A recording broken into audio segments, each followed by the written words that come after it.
quando sucederão essas coisas? E que sinal haverá quando todas elas estiverem para se cumprir? Então Jesus passou a dizer: veja que ninguém vos engane. Muitos virão em meu nome, dizendo: sou eu, e enganarão muitos.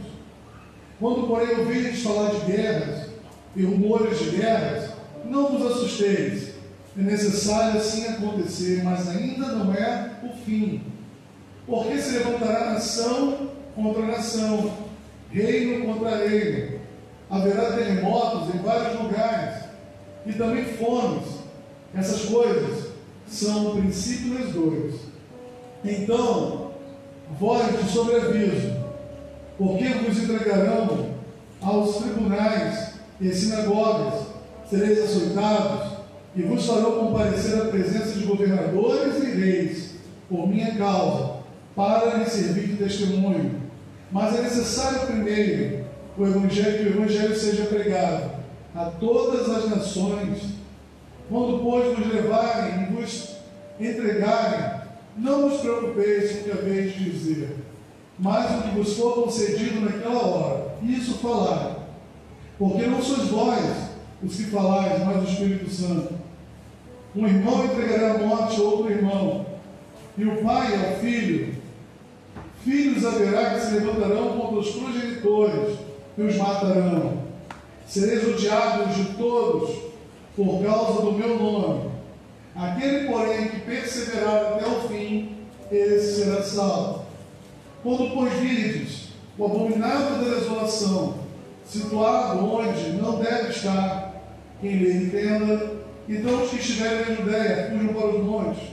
Quem estiver em cima do eirado não desça, nem entre para tirar da sua casa coisa alguma.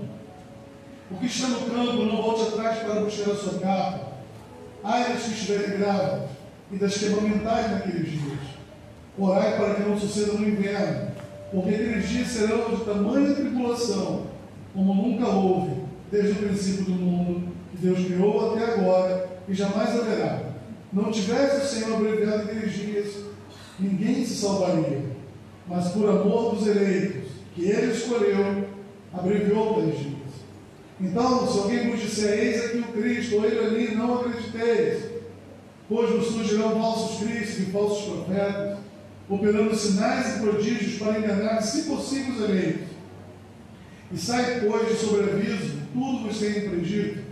Mas naqueles dias, após a referida tribulação, o sol se escurecerá, a lua não dará sua claridade, as estrelas cairão do firmamento, e os poderes dos céus serão abalados. Então verão o Filho do Homem vir nas nuvens com poder e glória. Ele enviará os anjos e reunirá os seus escolhidos dos quatro ventos, das extremidades da terra e das extremidades do céu. Aprendei, pois, a parábola da figueira. Quando já seus ramos se renovam e as folhas brotam, sabeis que está próximo o verão. Assim também vós, quando virdes acontecer essas coisas, sabeis que está próximo as portas. Em verdade vos digo, que não passará esta geração sem que tudo isso aconteça. Passará o céu e a terra, porém as minhas palavras não passarão. Mas a respeito daquele dia, da hora, ninguém sabe, nem os anjos do céu, nem o Filho, senão o Pai. Estais de sobreaviso, vigiai e orai, porque não sabeis quando será o tempo. E é como um homem que, ausentando-se do país, deixa a sua casa, dá autoridade a seus servos, e cada um a sua obrigação, e ao porteiro ordena que vigie. Vigiai, pois, porque não sabeis quando virá o dono da casa, se é tarde, se é meia-noite, se ao cantar do galo, se pela manhã, para que, vindo ele inesperadamente, não vos ache dormindo. O que, porém, vos digo a todos: vigiai. Amém? Deixa eu dar mais um minuto, vamos orar mais uma vez. Pai, pelo poder do Teu Espírito Santo, precisamos que a Tua palavra seja compreensível aos corações, porque trata de coisas que estão por vir, pelas quais nós precisamos nos preparar, estar atentos. Coisas, ó Pai, que estão por acontecer, e a Tua palavra diz que temos que vigiar. coisas que podem acontecer em nosso tempo ou dos nossos filhos. E se for no nosso tempo, temos que estar preparados. Se for nos nossos filhos, temos que ir preparados. E se for nos nossos netos, temos que preparar nossos filhos para preparar os nossos netos. Por isso, Pai, te pedimos, em nome de Jesus, dá sabedoria nessa noite. Em nome de Jesus, Pai. Amém. Queridos, como eu disse, esse texto, os Marcos, capítulo 13, ele é o mesmo texto que está em Mateus 24 e Lucas 21, com algumas pequenas mudanças. Por quê? Porque Marcos ele é mais resumido, ele é mais objetivo. Então, Mateus, por exemplo, tem muito mais versículos que Marcos. Lucas, Mateus ele é muito histórico. Marcos, ele traz a essência do que vai acontecer nos últimos dias. E Lucas interpreta o que está em Marcos. Então, o que eu quero falar hoje com os irmãos? Qual assunto que eu quero tratar hoje com os irmãos? É a pergunta. O tema é: você está preparado para a volta de Jesus? Você está preparado para a volta de Jesus? Você se preparou para isso? Algo que vai acontecer. E nós vamos falar de 7 sinais no final dos tempos em Marcos 13. 7 sinais. Tem muitos outros sinais aqui, mas nós vamos falar apenas de 7 sinais do final dos tempos em Marcos 13. E eu devo continuar essas mensagens durante algum tempo. Inclusive, nós vamos reiniciar nossa escola bíblica semana que vem. E o tema vai ser o final dos tempos. Vamos estudar sobre o final dos tempos.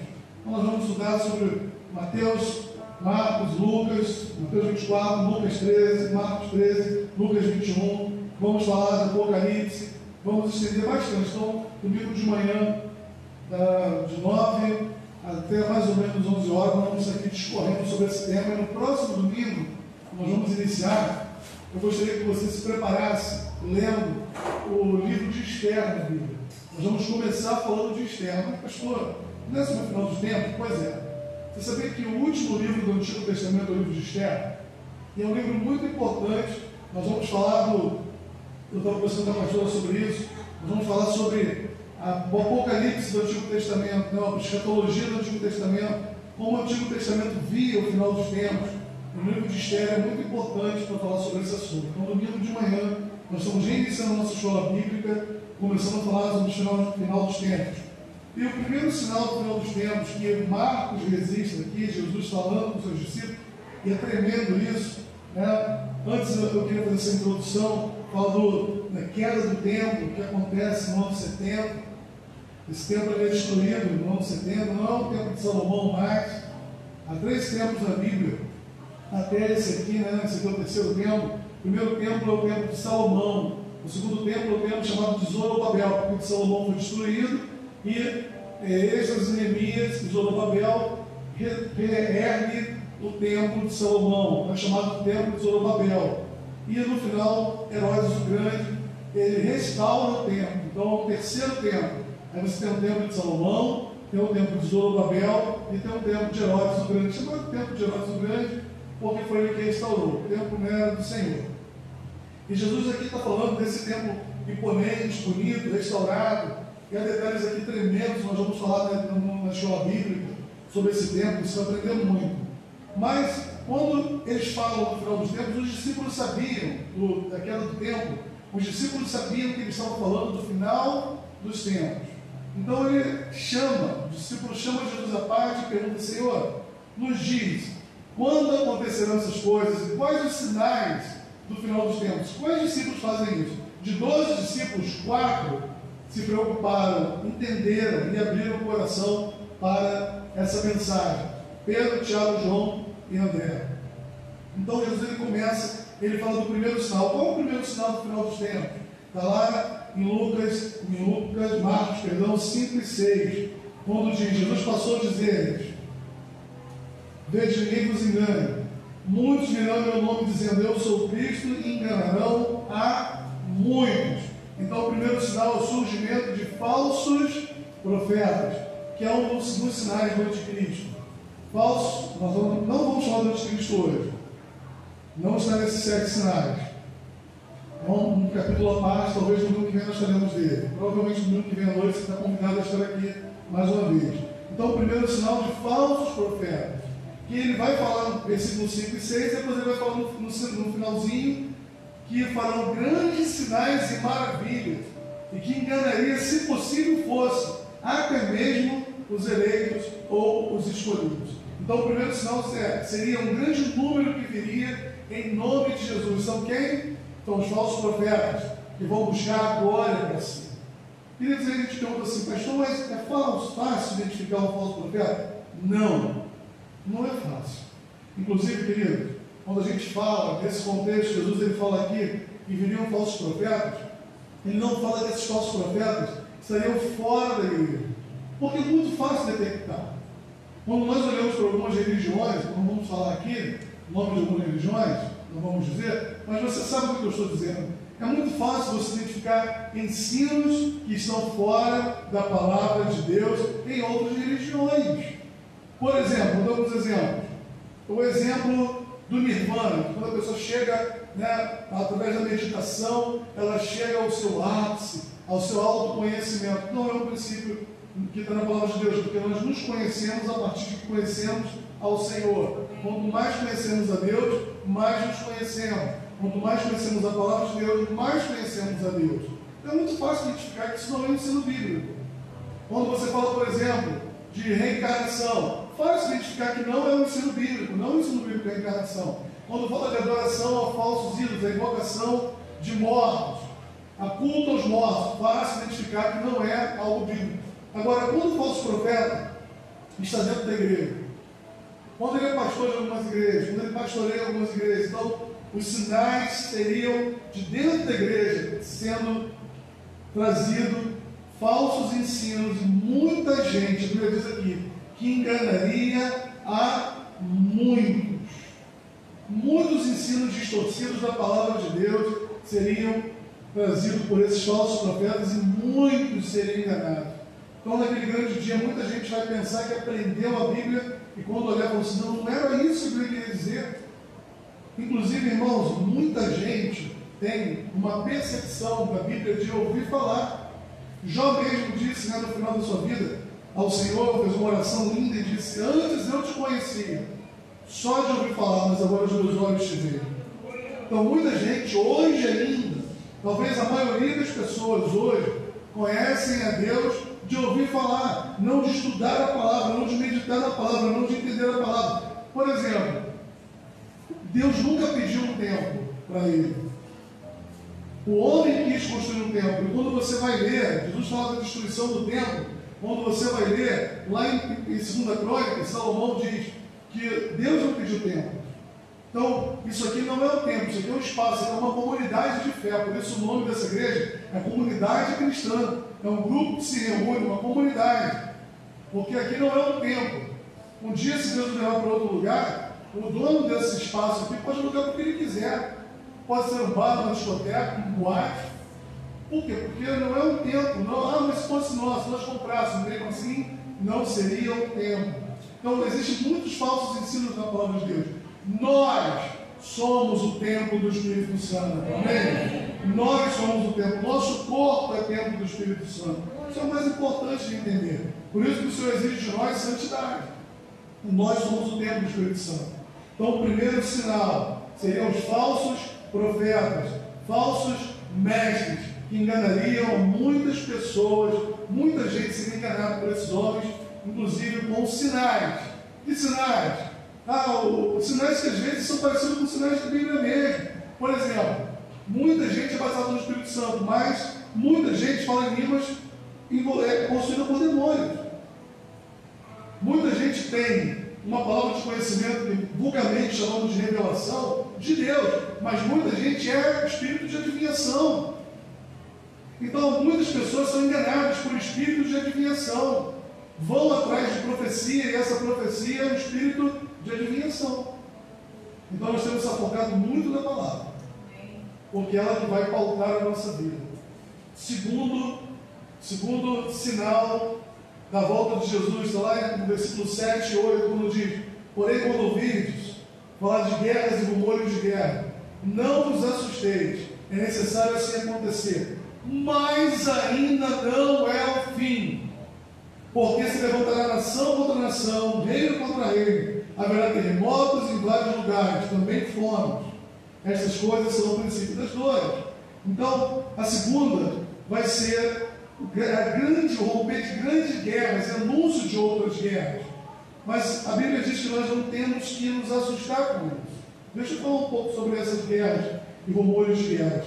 Queridos, só no século passado, nós tivemos mais de 300 guerras na Europa e no Oriente Médio.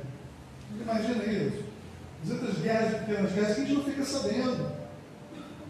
Nós tivemos a Primeira Guerra Mundial no século passado, a Segunda Guerra Mundial, tivemos a Guerra do Iraque, terrível, né? Quem lembra aí, viu aqueles mísseis sendo lançados e explodindo, aqueles clarões, a gente achava que o mundo ia acabar. Então aí tem hoje a Coreia do Norte ameaçando os Estados Unidos, dizendo que tem míssil que atravessa o oceano, e os Estados Unidos dizem, então vem quente que eu estou fervendo, e tem armas também, e a gente sabe que existem armas biológicas, enfim, tantas coisas, a Bíblia fala, mas é interessante entender que nós não vamos ter a destruição desse mundo, que é diferente do mundo e terra. O mundo é o sistema atual, a terra é o planeta, a terra não será destruída.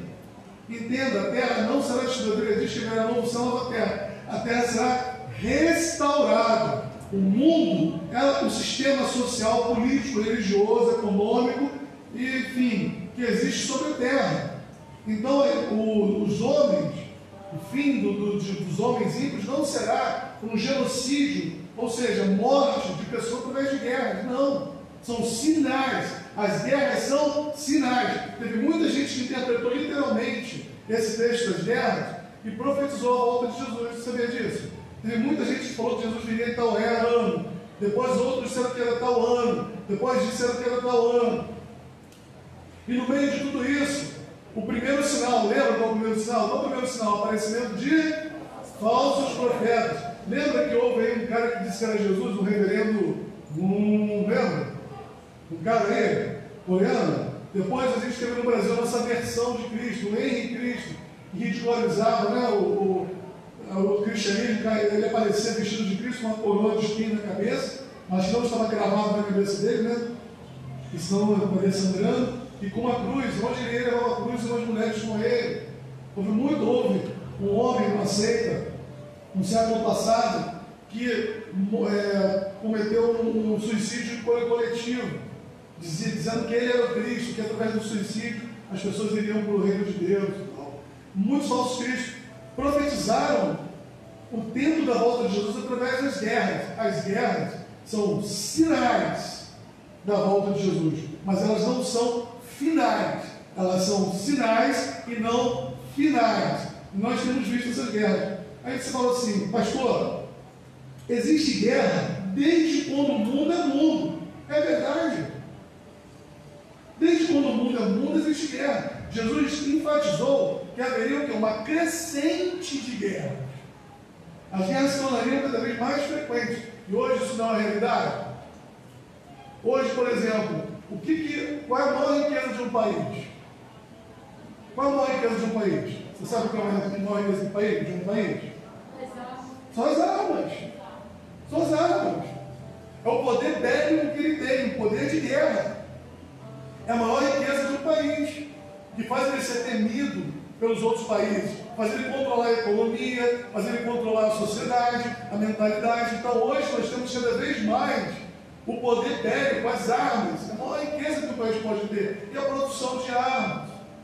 Então nós temos que ver que isso aqui Jesus está dizendo que são sinais, mas não são finais, porque haveria uma crescente de guerras e de rumores de guerras. Então isso você não pode, ele diz aqui algo que é importante para nós cristãos. Nós somos muito assustados. Ele diz aqui, não vos assusteis. Amém? Nós temos que lutar contra a depressão, contra essa coisa de ficar assustado com tudo. Por exemplo, estamos numa época de pandemia. Isso também é um sinal bíblico? É um sinal bíblico. Mateus 24 e Lucas 21 resistem. A palavra pandemia está em Lucas 21. Então é um sinal do final dos tempos também. Nós não temos que ficar assustados, porque nós sabemos que a nossa vida está nas mãos do nosso Senhor que vive está. Amém? Se você tiver que morrer, vai ser de qualquer coisa.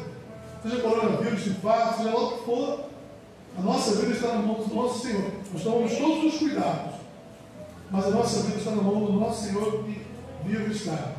Quantos pastores morreram pregando? Vários. Então não temos que ter temor. Ele diz aqui para os discípulos: não vos assusteis com as guerras, não vos assusteis com as guerras que vão acontecer, porque são sinais. Terceiro sinal, está no finalzinho do versículo 8. Olha o versículo 8 aí: haverá terremotos em vários lugares. Deixa eu abrir uma pausa aqui, um parênteses.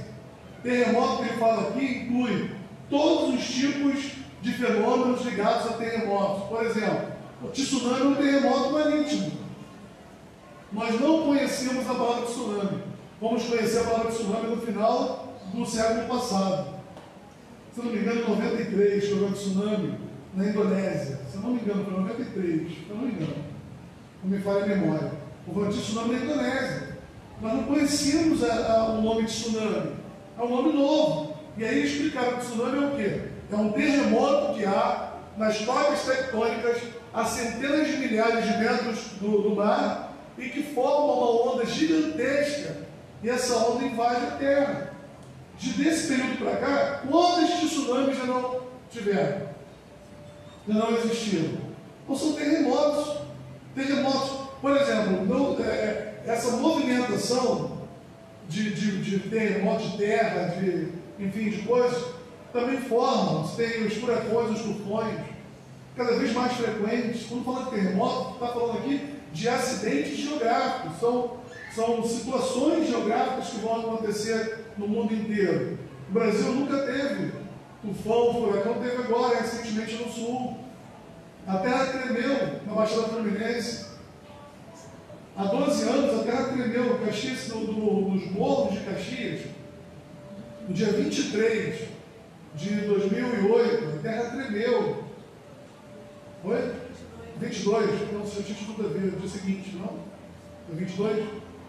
É 23, se não me engano. A terra tremeu nos altos morros de Caxias aqui. O pessoal sentiu, a pastora tinha tido o nosso primeiro filho, e a cama dela foi bater na parede com tudo. Então, terremotos em vários lugares. Pode esperar que isso vai acontecer.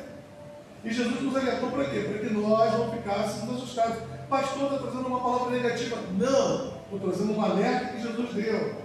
E aí ele fala também de fomes. Quando fala de fomes, são pestes que vão acontecer também, porque a fome está ligada também às pestes. Por exemplo, nós tivemos um problema de vírus no Brasil e no mundo inteiro. Esse problema de vírus gerou o quê? Um problema financeiro, que gerou fome. Em muitos lugares, muita gente passando fome. Por que passando fome? Problemas de causa econômica, problemas econômicos, causa econômica, desemprego. Então a fome é o final, porque há desemprego, há problemas das pessoas de conseguir alimentos, quando há terremotos, por exemplo, quando há maremotos, quando há tsunamis, que invadem lugares, destrói tudo. Nós vimos isso aí, por exemplo, acontecendo na Indonésia e outros países, destruiu os mercados todos. Quando há terremotos que caem, tudo, o mercado, prédios caem, as pessoas ficam desabrigadas. Então há também fomes. Estas coisas são princípio das dores. É importante pensar no princípio das dores. Não é o final ainda. É o princípio das dores. Amém? Então, nós temos que estar preparados para tudo isso. Quarto sinal, Marcos 13, 9. Estais de sobreaviso, porque vos entregarão aos tribunais. Olha, processos contra cristãos. Eu não sei porquê, mas não é um mistério. Nós temos 5 advogados aqui na igreja. Glória a Deus. Não é um mistério de Deus aí, cada um numa área. Um não está advogando, porque o Bruninho vai ser psicólogo. Mas fora isso, tem a pastora, eu tenho o Ian, tem a Natália e tem o Rodrigo. E tem o Bruno, que também fez direito. Então, olha, nós entregamos tribunais, processos. E nesse caso que está falando, olha só que interessante, para ficar mais gostoso ainda, porque você entregarão os tribunais e sinagogas seriam açoitados. Pô, naquela época eram açoitados, hoje são processados, hoje são condenados à prisão. Em alguns países, condenados até a morte. Cristãos são condenados à morte, em muitos países. Ações também, né? Recebem ações, você tem aí a China, por exemplo, matando muitos cristãos. É algo que o sistema comunista faz, porque ele não aceita religião. A igreja tem que ser estatal, tem que ser igreja ligada ao governo. Você tem, por exemplo, a Coreia do Norte, que não pode ter cristianismo, mata os cristãos. A própria Indonésia e outros lugares que os cristãos são mortos, porque testemunham de Jesus. Então, olha o que diz: vos entregarão, versículo 9, vos entregarão aos tribunais, às sinagogas, serão açoitados, vos farão comparecer à presença dos governadores e reis. Agora, querido, entenda isso.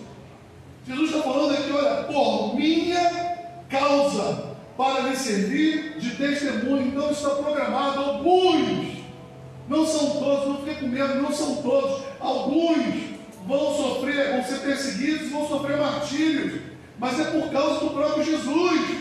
Deixa eu abrir um parênteses para você. O primeiro mártir da igreja cristã, depois de Jesus, foi Estevão. A Bíblia diz que Estevão, por estar pregando, ele foi condenado à morte. E quando ele foi condenado à morte por apedrejamento.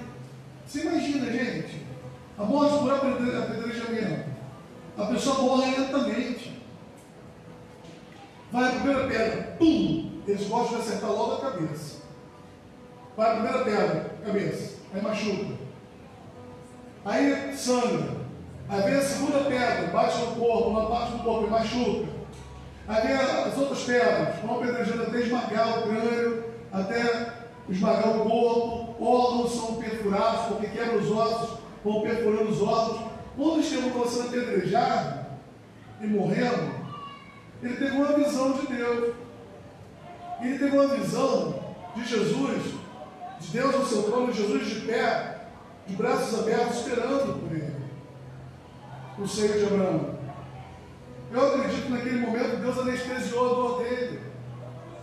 Querido, temos vídeos de pessoas da África, missionários da África queimados vivos com a sua família. Eles fazem covas, né, no chão fazem covas, jogam ali os missionários nas covas, enchem de galhos. Não fica impressionado com o que eu vou te dizer, mas é importante. Eu preciso passar isso para a igreja, preparar a igreja. Deus me chamou para pregar sobre o final dos tempos. Eu tenho com a minha esposa. Esse é o que é um sinal da minha vida.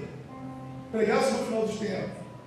Então eles fazem uma cova, jogam os missionários dentro daquele buraco, enche de folhas de árvores, galhos de árvores, um monte de coisa ali, e tacam fogo. E quem tenta sair, crianças e adultos apedrejam, chutam, jogam para dentro, eles caem, eles são queimados, vivos, queimados vivos. São mártires. Eu acredito que muitos desses não vão nem sentir dor, que vão ser anestesiados. Mas como é que é isso, pastor? Isso aí é por Jesus. É justamente para se cumprir a palavra do Senhor, por minha causa, ele está dizendo aqui, para lhe servir de testemunho. Muitos desses, por quê? Porque quando acontece isso, muito isso alcança, ainda mais com a internet. A internet é algo que eu creio que vem de Deus. Você vai entender por quê, né? Tem um sinal também. Muita gente fica sabendo, então o nome do Senhor é glorificado. Isso já aconteceu na época de Jesus. Eu quero ler um texto para vocês aqui. Tertuliano, que é um cristão, servo do Senhor Jesus, um homem de Deus, que ele nasceu mais ou menos, ele viveu entre o ano 160 e 220 depois de Cristo, que era cristão. Ele morreu aproximadamente com 60 anos de idade, e ele viveu nesse período da perseguição dos cristãos, a primeira perseguição dos cristãos, que foi por Nero, né? Vespasiano, Nero e outros. Então ele viveu esse período da perseguição dos cristãos. E ele falou uma frase aqui, um texto que ficou assim, tremendo, até hoje. Você vê, né? 2.000 anos depois, quase 2.000 anos depois, 1.800 anos depois, exatamente 1.800 anos depois, diz assim: pode nos massacrar, pode nos moer, podem nos matar. Quanto mais vocês nos apertar, mais nós nos multiplicaremos, porque o sangue dos mártires é a sementeira da igreja. Eu fiquei com essa frase no meu coração: o sangue dos mártires É a sementeira da igreja. Quanto mais cristãos forem mortos, mais se multiplicarão as conversões ao nome de Jesus. Então temos que estar preparados para isso, irmão. Quanto mais nos perseguirem, mais cresceremos. Quanto mais nos baterem, mais cresceremos em nome de Jesus. Você pode dar glória a Deus por isso? Aleluia! Aleluia! Glória a Deus! Muita gente fica feliz quando recebe palavras de bênção, mas as bênçãos vão seguir aos que crerem. Nós não vamos seguir as bênçãos. Os crentes medíocres seguem bênçãos. Os crentes que não são importantes seguem bênçãos. Mas quem realmente importa para o reino de Deus segue Jesus. A Bíblia diz que as bênçãos seguirão aos que seguem a Jesus, aos que seguem a Deus. Tem muita gente que não pode vir à igreja porque está trabalhando, está acumulando bens. E quando vem à igreja, só no momento de dificuldade, para pedir exatamente bênção. Querido, essa palavra tem que gerar em nós força. O sangue dos mártires, o nosso sangue. Seja o sangue pelo nosso trabalho, no sentido figurado, dá o sangue pelo trabalho, pela obra do Senhor. Dá o sangue pela obra do Senhor. Seja pelo nosso trabalho, ou seja pela nossa morte. Nós vivemos para ganhar almas para Jesus. O nosso motivo de viver é para isso. Amém. Amém, irmão? Amém. Nós temos que gerar no nosso coração o desejo de ganhar almas para Jesus, porque esse é o sinal do final dos tempos. Glória a Deus por essa palavra. E aí, logo em seguida, o quinto sinal, no versículo 10, que é a pregação do Evangelho ao mundo inteiro. Você vê que é uma sequência, né? Jesus falando dos falsos profetas, Jesus fala das guerras, e anúncio de guerras. Jesus fala dos terremotos e das fomes, fala da perseguição dos martírios aos cristãos e fala logo em seguida da pregação do Evangelho ao mundo inteiro. É um sinal do final dos tempos. O Evangelho será pregado em proporções extraordinárias. E aí é onde entra algo que eu acho que Deus assim, é tremendo, porque tem muitos lugares que você não pode ir fisicamente, mas pode ir através da internet. Nós estamos gravando esse culto, essa mensagem. Algumas pessoas não podem estar aqui, porque é pessoa de risco, enfim, não pode estar aqui fisicamente, mas está através da internet recebendo a palavra do Senhor, sendo abençoado pela palavra do Senhor. Então o Evangelho vai ser pregado no mundo inteiro, seja presencialmente, seja através de pessoas que poderão. Por exemplo, tem gente que não pode entrar na Coreia do Norte, mas uma mensagem pode entrar através de um áudio, de um folheto. Quando Martinho Lutero fez a reforma, logo em seguida Gutenberg criou a imprensa. Então, um pouco antes de Martinho Lutero, pouco antes, porque, olha que coisa tremenda, um pouco antes de Martinho Lutero criar a reforma protestante, em 1547, em 1509, aproximadamente, se não me engano, Gutenberg criou a imprensa. Então, quando Martinho Lutero ele começou a traduzir o Novo Testamento para a língua vernácula, que era apenas em latim, traduziu para o alemão, depois para outras línguas, ele imprimiu folhetos da palavra e o Novo Testamento. Então, antes de Deus dar uma missão, Ele dá os recursos. Amém?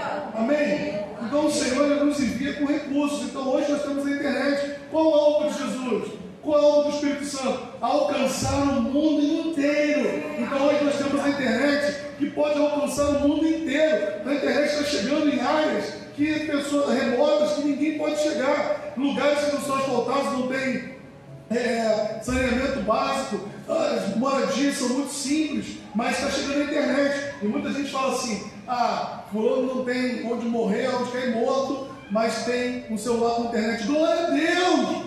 Isso é um sinal de que Deus, através do celular dele, ele vai poder pesquisar ali, encontrando uma mensagem da palavra de Deus, e quem sabe ser salvo através da internet. Quantas pessoas, através de mensagens que são pregadas, estão se convertendo porque viram uma mensagem na internet. Deus é maravilhoso, irmãos. Amém. Olha, inventaram rádio, aí começou-se a pregar no rádio. Inventaram a televisão, aí começou-se a pregar na televisão. Inventaram a internet, começamos a pregar também pela internet. Você está entendendo? Antes de Deus dar a missão, Deus dá os recursos. Então a internet é um recurso para o Evangelho chegar a lugares remotos. É um sinal no final dos tempos, a pregação do Evangelho ao mundo. Ora, quem vai pregar? Eu e você. Nós vamos pregar. Nós falamos na semana passada, semana retrasada, quanto era o investimento que não chegava a quanto? Lembra? Quem lembra aí? R$1,30 de investimento anual da igreja. A igreja não investe em missões. Nós temos que mudar essa chave, virar essa chave. Hoje, lá em casa, eu separei quase 500 livros que eu tinha na nossa biblioteca e doamos para um irmão que está fazendo um projeto missionário lá no bairro Nova. Não é da nossa, nós não temos denominação. A denominação é a raiz da separação.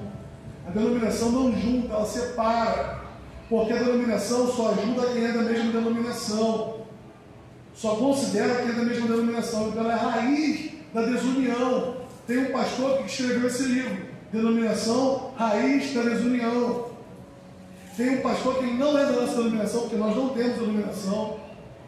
Eu tinha visto há muito tempo já, é um amigo que eu não tenho visto há muito tempo, mas eu tenho acompanhado o trabalho dele pela internet. Olha que tremendo. Está evangelizando pessoas, pregando o evangelho. E nessa pandemia, ele usou-se quando muitas pessoas pararam nessa pandemia.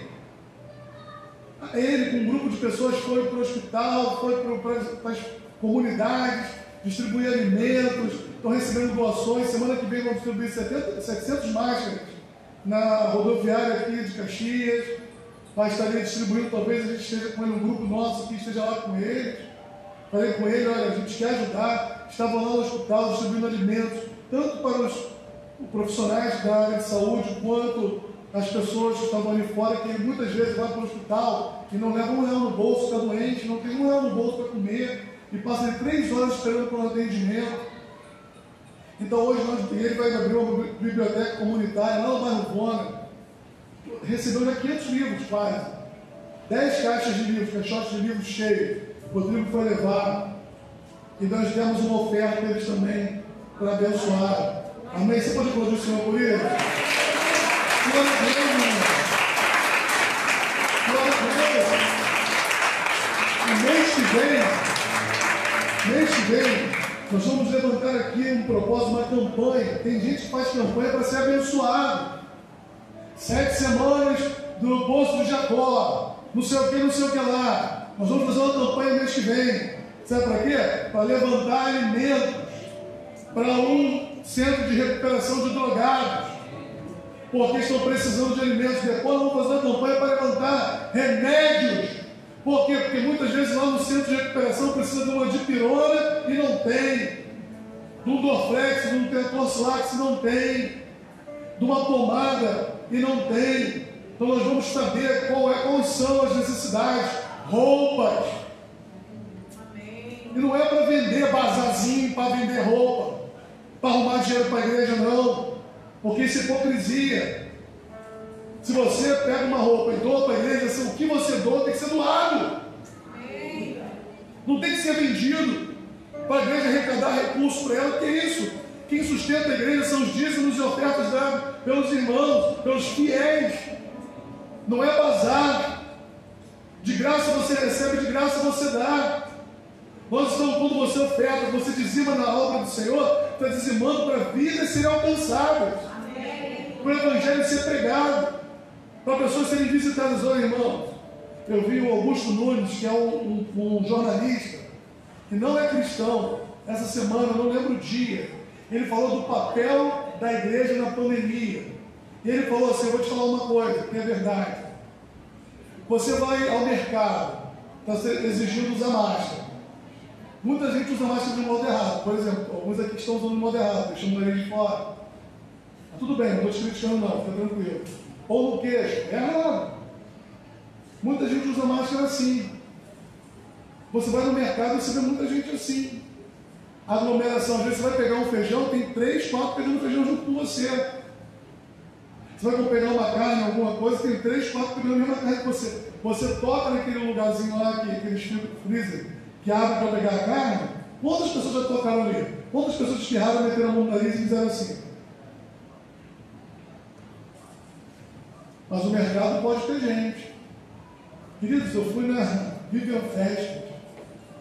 Sangue de Jesus tem poder. Quantas pessoas na Vivian Fest? Lotados de gente. Festa. Vivian Fest. A gente não está falando aqui de hospital. Da Vivian Fest.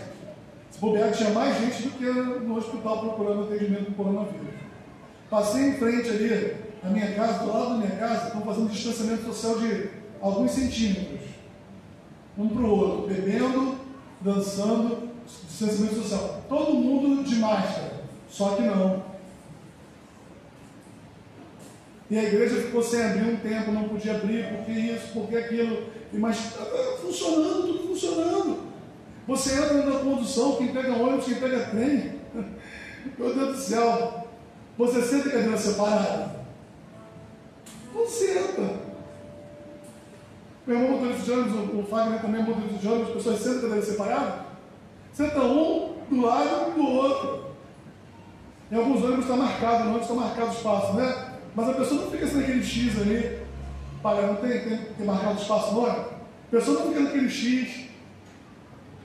Pelo ônibus, você mete a mão ali no ferro do ônibus. No ônibus não tem álcool em gel para você higienizar as mãos. Tem? Ninguém tem medo de pegar ônibus, irmão. Ninguém deixou de ir ao mercado. Ninguém deixou de ir na Vivian Fest, mas quantas pessoas têm medo de vir na igreja? Esse evangelho será pregado no mundo inteiro. Amém. Glória a Deus. Amém. Glória a Deus mesmo. É um sinal da volta de Jesus. Pessoas se despertando, jovens se despertando, dizendo, não, eu vou pregar o evangelho. Adultos se despertando, dizendo, eu vou pregar o evangelho. Idosos dizendo, eu vou pregar o evangelho, porque tem outros idosos que eu posso alcançar. Lá no meu grupo de amigos que tem a minha idade, 60 anos, eu vou falar a língua deles, eu vou falar para eles que Jesus é o Salvador. Lá no meu grupo de escola, de 12, 13 anos de idade, eu publiquei um vídeo no Facebook que um garoto, no campo de futebol, antes de começar o jogo, ele pediu a palavra, e ele começou a pregar a Jesus, naquela roda ali, antes de jogar futebol, irmão. Deus vai levantar pessoas para pregar o Evangelho, pessoas apaixonadas por Jesus, pessoas que, em vez de seguir as bênçãos, vão seguir a Jesus e vão gerar discípulos para o reino de Deus. Vão cuidar de pessoas, vão se compadecer, vão ser misericordiosos. Você tem medo do traficante, mas ele é alvo, tem que ser alvo das suas orações.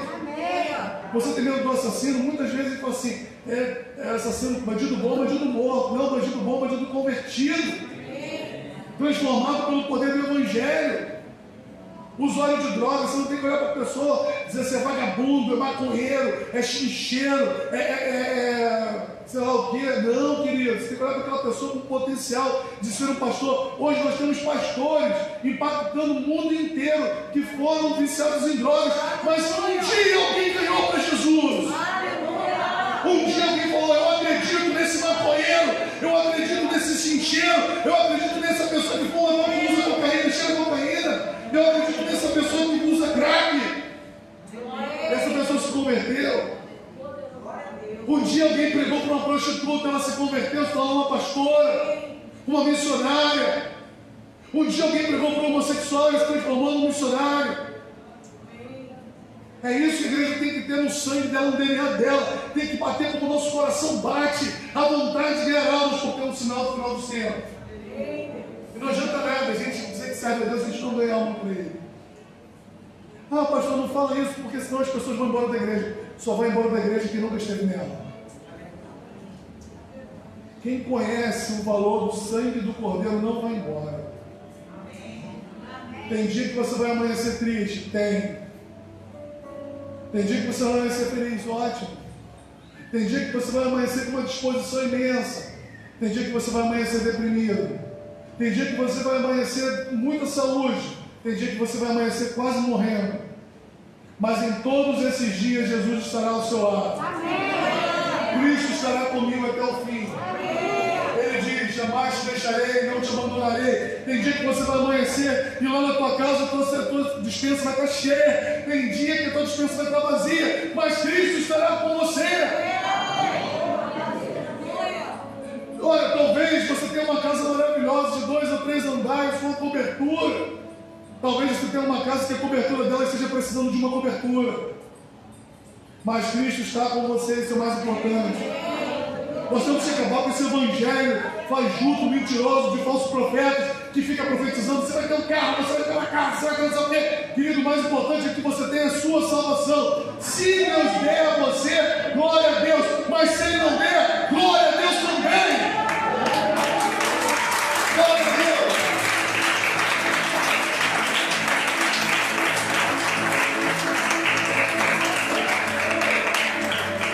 Em todas as coisas seja Cristo glorificado.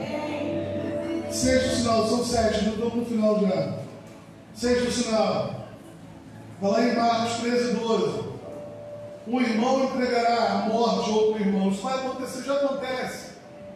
Você sabe quem se converte na Índia e em outros países muçulmanos? Muitas vezes eu já ouvi histórias tristes de jovens que se converteram, muçulmanos, e até de famílias ricas, se converteram e foram expulsos de casa. E passaram anos sem ver os seus pais. E tristes porque queriam ver seus pais. Tem filmes falando sobre esse assunto. Então olha só o que vai acontecer, assim, no final dos tempos. Um irmão entregará a morte a outro irmão. Olha que terrível, isso acontece já, mas vai ser pior. O pai ao filho. O pai vai entregar o filho à morte. Filhos haverá que entregarão, que eles se levantarão contra os progenitores de seus pais e os matarão. Filhos matando os pais. Isso é uma coisa terrível, mas é um sinal. Nós teremos problemas familiares, desavenças por conflitos religiosos. Sabe, irmãos, tem pessoas da nossa família que, se você pregar Jesus, você perde o familiar. Estava ouvindo, um amigo meu me ligou essa semana, angustiado, porque veio do lugar onde ele mora para um aniversário na casa da família dele. Ele falou lá que as pessoas que eram cristãs estavam dançando pagode, dançando forró, bebendo, né, cristãs. E ele foi no finalzinho, ele falou assim: pastor, sempre me chamavam para fazer uma oração, sempre. Dessa vez não me chamaram, eu juntei o pessoal depois, fiz um grupo de WhatsApp de 24 horas. Nesse grupo de WhatsApp, botei todo mundo que estava na festa, trouxe uma palavra, uma pregação para eles. E eles me criticaram, brigaram comigo. E a gente que não é, ele está falando de gente, né, que não conhece Jesus não, mas é que já ouviu falar de Jesus, gente de igreja.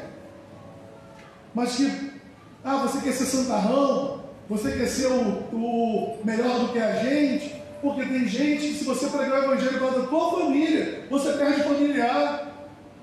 Tem gente que, se você falar dos princípios bíblicos para ela fica com raiva de você. Não te entrega talvez para você morrer, mas você morre para ela.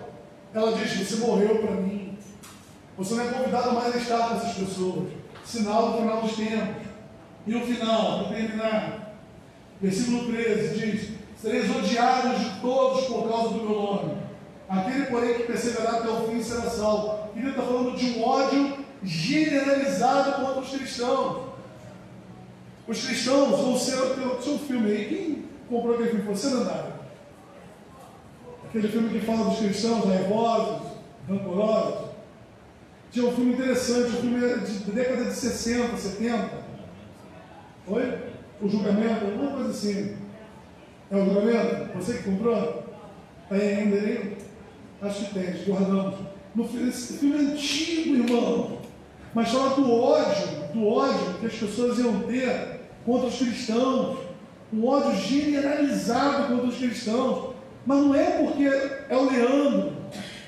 É porque os cristãos defendem os princípios de Deus.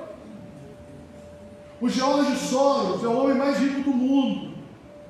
Ele disse, nessa pandemia, eu coloquei no Facebook, publiquei lá, ele disse algo terrível. O cara investe O dinheiro dele é o homem mais rico do mundo. Procura saber, George Soros. Ele é um cara que investe contra os princípios de Deus. E ele, nessa pandemia, ele falou assim: a pandemia, a família, proporciona com que a pandemia seja mais intensa, porque as pessoas moram com outras pessoas. O ideal era o fim da família. Ele é um dos defensores do fim da família. George Soros, ele investe milhões, ele doa milhões para universidades, para pessoas, professores, pregarem contra a família, o sexo livre, o fim da diferença entre homem e mulher. Não existe gênero, homem, masculino e feminino. Não existe homem, não existe mulher. Todo mundo lá nos Estados Unidos chamam de ser humano genérico. Você não tem mais sexo. O que no Brasil está querendo fazer. Não tem mais na certidão de nascimento o nome do pai e o nome da mãe. Não tem mais pai, mãe, e a criança não tem mais sexo, masculino e feminino. Nos formulários já vem isso. Então o que nós temos aqui? Pessoas que odeiam o evangelho, odeiam os cristãos. O que nós pregamos, isso vai acontecer numa proporção muito maior quando você fala assim: eu sou cristão. Isso já acontece. Isso já acontece. Quando você, no seu trabalho, diz que você é cristão, o pessoal te olha assim, de rabo de olho. Aliás, quando você diz que você é evangélico, a pessoa te olha assim. Quando você diz que você é evangélico na escola, a pessoa te olha. E no primeiro vacilo que você dá, que todo ser humano erra. É cristão, é crente, é o crente. Ódio aos cristãos. Se prepare, irmão. Se prepare, igreja. O rei está voltando. E as sinais, eu quero fechar dizendo o seguinte: Jesus ele fala no versículo 8 que essas coisas são o princípio das dores. O que quer dizer? Isso é um termo judaico que fala de quê? De que essas coisas só iam piorar, só iam crescer. Mas, preste atenção em algo importante. Dá uma olhadinha no versículo 13, no final do versículo 13 aí. Porém, aquele que perseverar até o fim será salvo. Aleluia. Amém? Nós temos que perseverar. O que, sabe, olha, isso é uma pesquisa recente. Foram entrevistados alguns cristãos e muitos deles, a grande maioria da igreja, disse que gostaria que seus pastores pregassem mais sobre a volta de Jesus. Quem gostaria de ouvir mais sobre isso? Levanta a mão para mim. Esse é um assunto que nos interessa. Então tem pessoas querendo saber mais sobre a volta de Jesus, como vai ser, o que vai acontecer. É claro que causa um pouco de medo em alguns, mas tem que gerar em nós esperança, porque aquele que perseverar até o fim será salvo. Amém. Então nós seremos guardados pelo Senhor, seremos protegidos pelo Senhor. Quando guardamos a palavra do Senhor, Ele nos guarda. Amém? Eu queria que você ficasse de pé, em nome de Jesus. Eu quero orar com você bem rápido. Eu queria que você fechasse seus olhos. Que você pedisse ao Senhor agora para que preparasse você.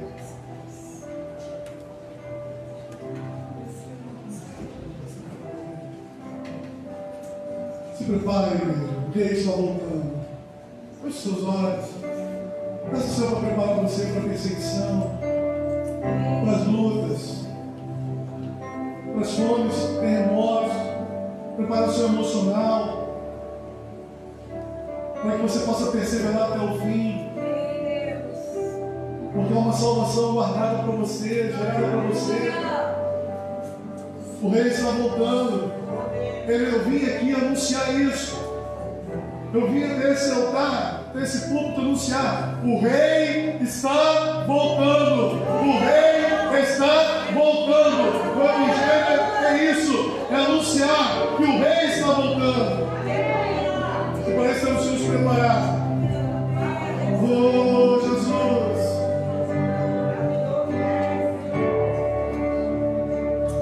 Se prepara, noiva, se prepara, igreja, pois o Rei está voltando, o Rei está voltando. Se prepara, noiva, se prepara, igreja, pois o Rei está voltando.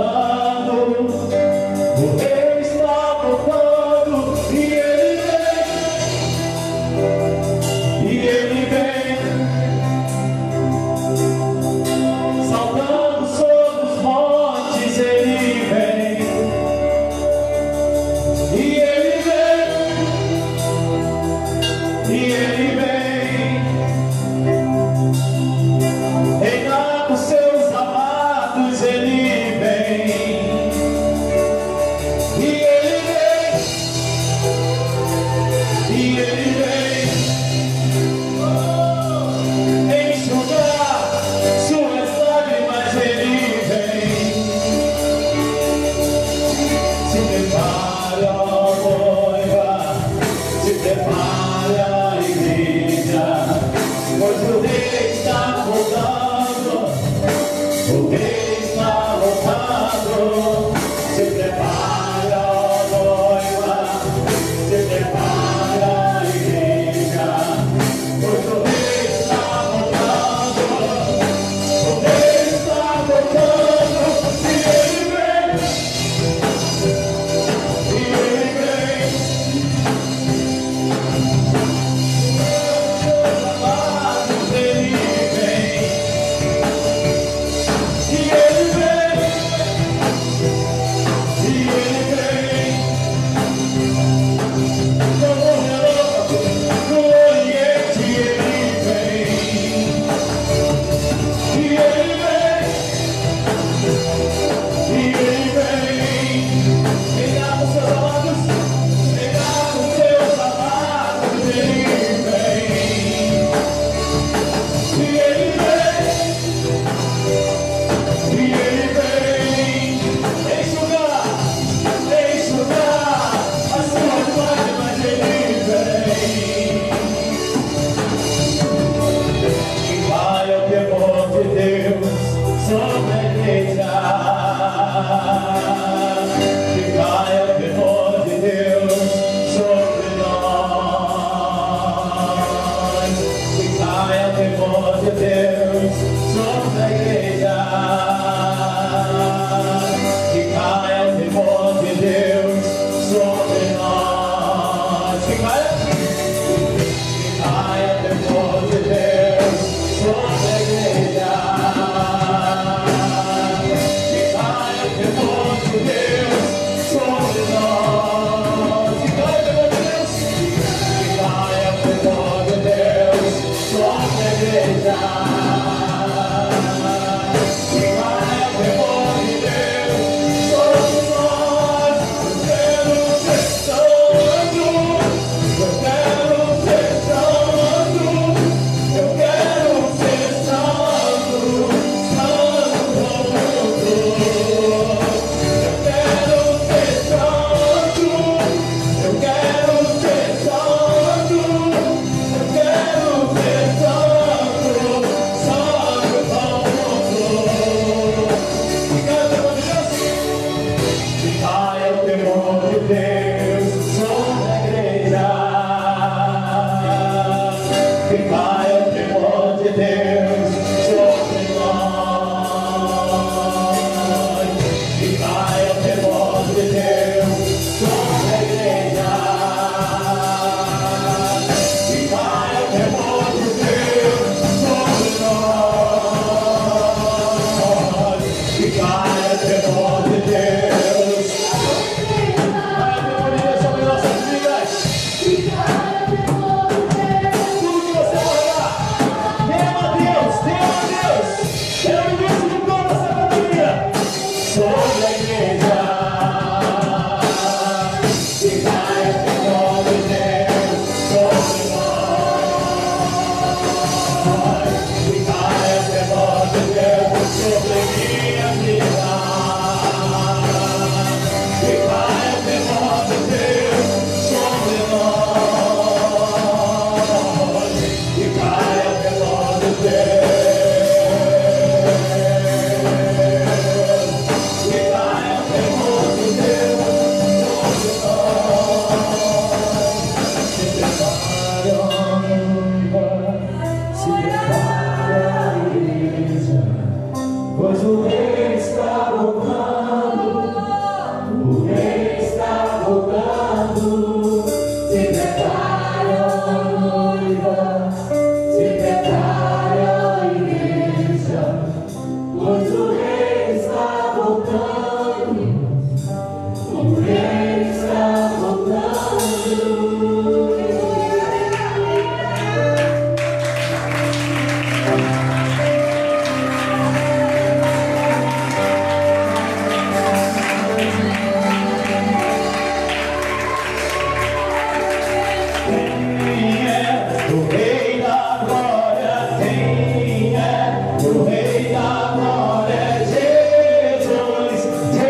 assaltou, já roubou, já matou, talvez agora até aqui nesse lugar, querendo roubar, querendo fazer algo.